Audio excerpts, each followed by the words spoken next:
Joins us now. And Michael, there's not been an election in Ukraine since 2024, and the Constitution says 2019, yeah. But the mandate ran out in 2024. May 24, the mandate ran out. Should have been one then, and martial law is in force, and the Constitution says if they're at war, they can't hold elections. So thus, Zelenskyy remains in post. So with that in mind, what's Fedorov trying to achieve here? A big crisis. I mean, this has been building up. There are several things going on today.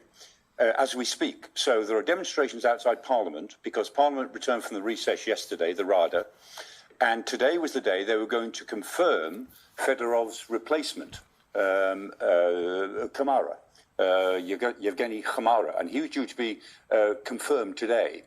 So there's demonstrations outside Parliament because of that. And today, NABU and SAPO, the two anti-corruption agencies, have started raiding presidential offices in Kyiv, the offices of the deputy chiefs of the president. And that's going on as we speak.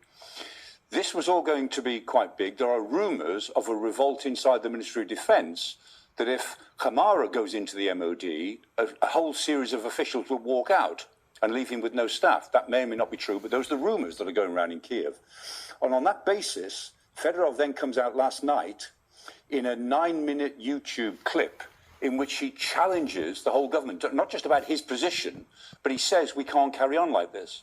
Now, he knows it's impossible to have an election in these circumstances, but he says, look, if this war is going to go on for 2 years, 3 years, 4 years more, when do we have elections? You know, we are fighting for democracy here. At some point, we have to be a democracy. Now, that's a reasonable point, but his challenge is a really big challenge. So what Fedorov is doing, he's taking the gloves off in that video, and he's saying, I challenge Zelenskyy as the leader of this government. The way forward, we don't know, but this is Zelenskyy's most dangerous day today since the Russians invaded in 2022, when we thought he'd be dead by the end of the week, if you remember, in 24th of February. And I remember saying here at Sky, I said he'd be lucky still to be alive at the end of this week. Well, he is, he's there. But today, politically, is his toughest day, for sure. In the early days of the war, Zelenskyy was polling at around 80% support. That has dropped away to around 30% support. Yeah, and who you ask and how you ask it. Yeah, but there's been quite a significant drop, and contenders, challengers, other voices have gained more support. Fedorov's very popular as a result. Yeah. And Fedorov, do you think, has noted the protests in favour of him, noted the upswell of support, and thought, right, this is the time to start moving the kind of the checkers around?